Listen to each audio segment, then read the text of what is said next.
Indonesia saat ini sedang menghadapi darurat COVID gelombang kedua. Bagaimana nasib kedai kopi atau kafe di kondisi seperti saat ini?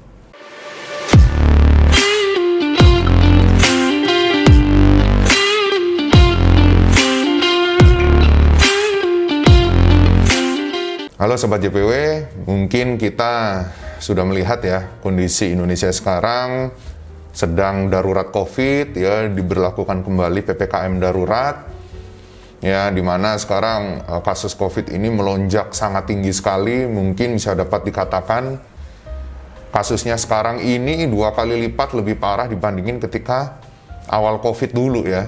Jadi memang kondisinya jauh lebih parah, dan katanya pun virusnya pun sudah berbeda ya, sudah bermutasi. Ada namanya virus Delta yang katanya menyebar dengan lebih cepat ke banyak orang, dan sepertinya itu semua terbukti ya. Kita lihat sekarang bahkan mungkin orang-orang terdekat kita ya, kolega kita, sahabat kita, teman kita, atau mungkin keluarga kita ya, ada yang sudah terkena COVID ya dan merasakan efeknya, ada yang mungkin biasa-biasa saja, tidak merasakan apa-apa, mungkin cuma sedikit demam, meriang, atau mungkin juga ada yang sampai parah dirawat di rumah sakit, sesak napas, dan lain-lain. Nah, kira-kira lonjakan kasus COVID kedua ini yang bisa dikatakan lebih parah dibandingkan dengan yang pertama, kira-kira akan berimbas apa nih ke kedai kopi atau kafe? Di kondisi seperti ini banyak banget ya teman-teman saya, termasuk saya sendiri ya, dalam mengelola JPW maupun teman-teman itu benar-benar struggling ya. Kita benar-benar berusaha keras, kita benar-benar berjuang agar kita semua bisa tetap bertahan, bisnis kita, kedai kopi kita, kafe kita bisa terus bertahan di tengah kondisi COVID yang semakin parah ini. Setiap ada kasus lonjakan COVID yang begitu tinggi, pemerintah tidak lama kemudian pasti akan menerapkan peraturan baru ya. Ya, kalau sekarang dinamakan PPKM darurat yang akan berlaku nanti mulai tanggal 3 Juli sampai 20 Juli untuk yang pertama ini. Di mana di situ peraturannya kafe hanya boleh buka sampai jam 7 malam dan tidak diperbolehkan dine-in. Kondisi seperti ini tuh dampaknya memang luar biasa banget ya untuk kedai kopi atau kafe ya. Itu omset itu turun itu bisa sampai 50-70% dikarenakan tidak boleh dine-in. Tidak semua orang mau order makanan itu hanya full dine-in, hanya full online maksud saya. Ya, mereka tetap menginginkan yang namanya experience, ya nongkrong, ngobrol santai di kafe, di kedai kopi, yang merasakan suasana yang berbeda dibandingkan dengan yang di rumah. Hampir semua kedai kopi atau kafe ya, kalau JPW Cafe itu ada di Depok, di sekitar Depok ya, yang kita kenal, kita ngobrol sama mereka merasakan dampak yang luar biasa. Bahkan mereka banyak banget mengeluh ya, ini kita mau makan apa, ini kita mau kayak gimana nih kalau kondisinya kayak gini. Ya, bahkan di antara mereka juga ada yang tetap buka, tetap menerima dine-in walaupun tidak maksimal demi untuk mempertahankan omset. Jadi sebenarnya ini kondisi memang tarik-tarikan antara ekonomi dan kesehatan. Nggak sedikit juga ya, kedai kopi atau kafe banyak yang tutup, banyak yang bangkrut dikarenakan kondisi COVID ini. Nggak cuma F&B sih, banyak di lini bisnis lain pun merasakan hal yang sama. Ya, di bisnis hospitality kayak hotel itu banyak banget hotel yang bangkrut, banyak banget hotel yang tutup, akhirnya dijual, kasihan ya. Sektor pariwisata paling terdampak. Pariwisata itu apa aja ya, ada Horeca, hotel, restoran, dan kafe maupun tempat-tempat wisata. Itu terasa banget ya efeknya karena kasus COVID ini. Banyak ya pemilik kedai kopi atau kafe akhirnya tutup karena mereka omsetnya terjun bebas, tidak mampu lagi menanggung fixed cost yang cukup besar setiap bulannya. Apa aja sih fixed cost yang akhirnya membuat kedai kopi atau kafe itu tutup? Ya, umumnya fixed cost yang paling besar itu biayanya dibagi menjadi 4. Ya, yang pertama itu adalah sewa tempat.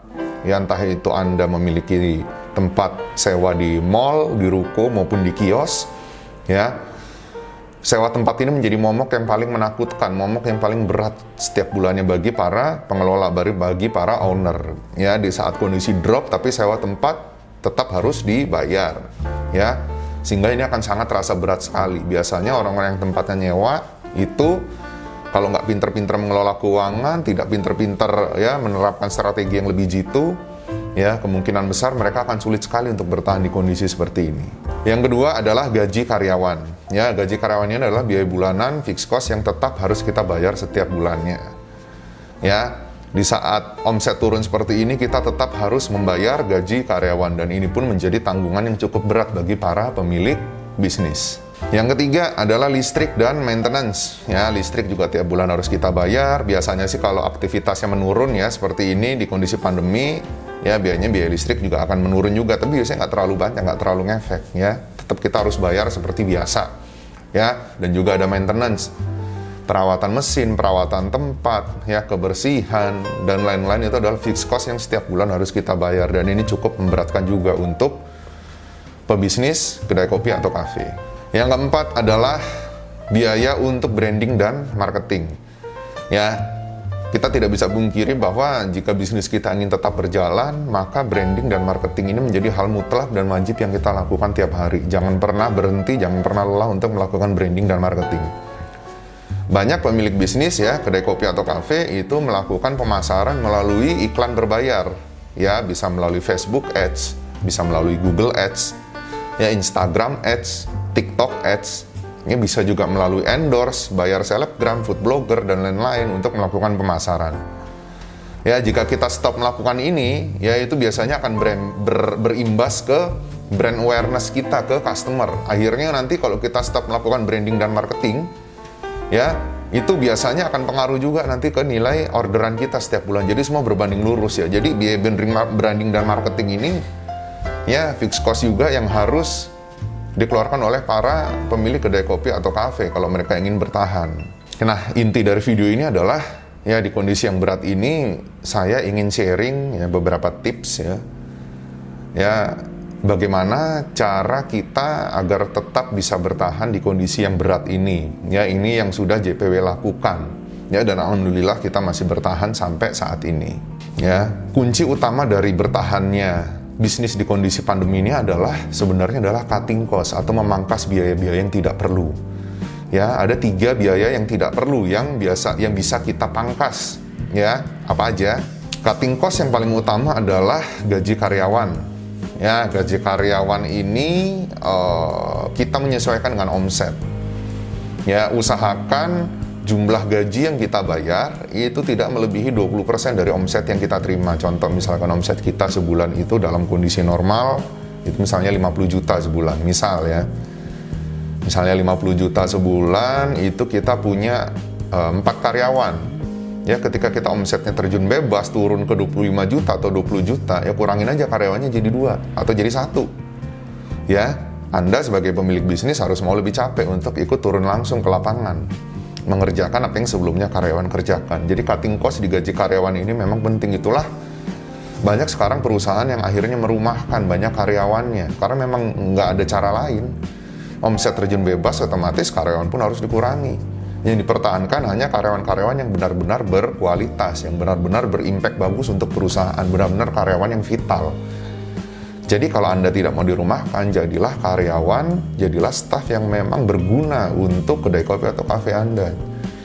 Jadilah orang yang benar-benar bermanfaat, jangan kerja biasa-biasa aja. Lalu langkah kedua cutting cost yang JPW terapkan, ya itu adalah kita menggunakan target omset. Contoh misalkan target omset JPW misalnya 50 juta misal sebulan ya untuk kafe gitu ya. Kalau misalnya target itu tercapai, gaji kalian 100%. Tapi kalau gajinya tidak tercapai, maksudnya kalau omsetnya tidak tercapai di 50 juta, misalkan di bawah itu di 40 juta atau 35 juta atau 45 juta, tidak mencapai 50 juta, gaji kalian menjadi dipotong, dipangkas menjadi 75% gaji. Ya, ini adalah salah satu cara juga untuk memicu semangat mereka agar bekerja lebih maksimal di kondisi yang berat ini, agar omset kita bisa tetap stabil atau minimum tidak drop jauh-jauh banget. Ya, kalau kita semuanya kerjanya semangat, serius, insya Allah sih nggak drop-drop banget sih. Jadi memangkas gaji karyawan sesuai dengan target omset ini juga cara yang bisa ya Sobat JPW terapkan di kedai kopi atau kafe kalian. Yang ketiga adalah terus melakukan branding dan marketing secara maksimal. Ya, jangan pernah lelah. Ya, jika kalian selama ini ambil jalan pintas dengan menggunakan ads yang berbayar, ya, kalau bisa budget berbayarnya dikurangi, digantikan dengan iklan atau pemasaran secara organik. Organik itu seperti apa? Ya, kalian melakukan branding, edukasi, dan pemasaran di sosmed benar-benar kalian sendiri yang ngerjain. Rajin posting, rajin bikin konten, rajin mengedukasi customer, rajin mengenalkan produk kita dan manfaatnya kepada customer. Memang di kondisi seperti ini, ya kita sebagai pemilik bisnis maupun staff kerjanya harus 2 kali, 3 kali lipat lebih berat, lebih capek. Ya, agar kita semua bisa bertahan. Karyawan butuh duit, ya pengusaha, pemilik juga butuh duit untuk tetap menjalankan bisnis. Jadi semuanya sama aja. Jadi kita harus tetap bekerja lebih giat, lebih keras lagi, pantang menyerah. Ya, cuman itu kuncinya, semangat, never give up, tetap ya berjuang. Sebenarnya JPW Cafe and Resto ini beruntungnya adalah tempatnya kita itu sudah punya sendiri, sudah milik sendiri. Jadi kita tidak ada biaya sewa bulanan yang memberatkan. Akhirnya kita fokus ke cutting cost di gaji, ya, di maintenance, ya, di iklan berbayar, ya seperti itu. Ini mungkin akan terasa berat untuk teman-teman yang masih sewa. Ya, ini mungkin akan terasa berat banget. Ya, nah bagaimana nih untuk teman-teman yang masih sewa nih solusinya? Kalau saya, jika memang cost dari omset ini di kondisi pandemi ini sudah tidak mampu lagi ya menutup biaya fixed cost, yaitu salah satunya adalah sewa bulanan, ya daripada kita terus bleeding, daripada kita terus nombokin, kalau saran saya sih mendingan tutup aja. Kita pindah tempat, pindahnya kemana? Pindah ke rumah kita. Kita maksimalin jualan secara online melalui GoFood dan GrabFood. Banyak kok ya kisah sukses teman-teman ya yang berjualan minuman kopi ya dari rumah, ya produknya laku keras, ya mereka tidak dibebankan biaya sewa, mereka mengerjakan sendiri, otomatis karyawan pun mungkin bisa dipangkas ya, bisa cuman kalian, bisa cuman Anda dan 1 karyawan untuk bantu, otomatis cost-nya akan berkurang jauh. Listrik juga mungkin ya, listrik rumah mungkin akan bertambah ya, tapi setidaknya ya kalian tidak perlu bayar 2 listrik lah yang tadinya di kios, di ruko atau itu harus bayar, sekarang cuma di rumah aja. Dan biasanya kalau peralatan di rumah itu kan nggak terlalu besar seperti di kafe gitu ya. Bisa kita hanya butuh mesin espresso atau mungkin manual brewan ya, manual espresso pakai rockpresso. Ya kita ya nggak terlalu banyak lah cost-nya lah. Jadi memindahkan tempat dari sewa ke lokasi tempat kita sendiri, yaitu di rumah, itu juga merupakan solusi. Jangan takut.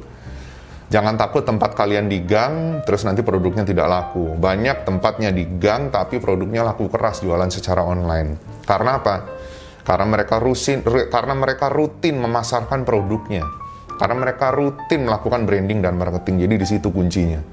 Jangan pernah lelah untuk melakukan branding dan marketing. Kenalkan produk kita. Kasih tahu manfaat produk kita. Ya, kesimpulannya adalah ini semua kondisi yang berat. Ya, Anda mengalami, saya juga mengalami, kita semua mengalami. Ada yang bisa bertahan, ada yang akhirnya tutup. Ada yang bahkan di kondisi pandemi ini bisa nambah cabang, ya mungkin mereka pemodal kuat ya. Ya, ada juga yang tidak kuat ya, akhirnya tidak bisa bertahan. Ya, kuncinya adalah tetap semangat, jangan pernah menyerah, terus berjuang. Ya, setiap ada kemauan pasti ada jalan. Jika pikiran kita positif, maka hasilnya adalah positif. Ya, semua lelah kalian, semua perjuangan kalian, semua perjuangan kita pasti akan membuahkan hasil. Entah itu hasilnya besar ataupun kecil, ya nggak usah dipikirin. Ya, yang penting terus aja berjuang. Ya, pasti bisnis kita akan terus bertahan, bahkan berkembang lebih besar lagi. Oke, yang terakhir, tetap semangat, never give up. Ya, mungkin itu dulu ya sharing dari saya untuk video kali ini. Ya, sukses semua ya buat Sobat JPW yang sudah menonton video ini. Jika kalian ingin berinteraksi langsung dengan saya, ya kalian bisa follow Instagram saya di togu.jpw. Ya, di situ kalian bisa follow, bisa tinggalkan DM. Kalau saya ada waktu, saya baca, insya Allah pasti saya akan balas. Terima kasih sudah menonton video ini sampai selesai. Semoga video ini bermanfaat. Jangan lupa untuk terus support channel YouTube JPW Indonesia dengan memberikan like dan subscribe. Terima kasih.